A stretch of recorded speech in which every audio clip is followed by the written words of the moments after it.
Birthday, nanay. Happy birthday tayo niyo. Happy birthday. Sana maging malakas pa katawan mo, nanay. Tunay na buong gumagawa ko ng pusino. Papap.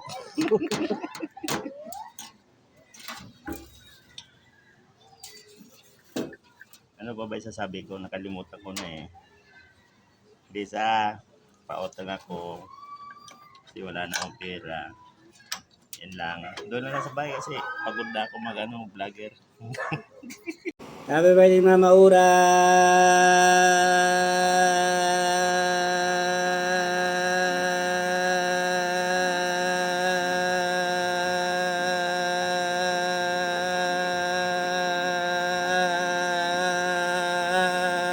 Number 1. Ano daw ang pinakagusto mong katangian na ugali ni nanay? Ano gusto? Ay. Ah? Ano? Pagmumura daw. Kupal.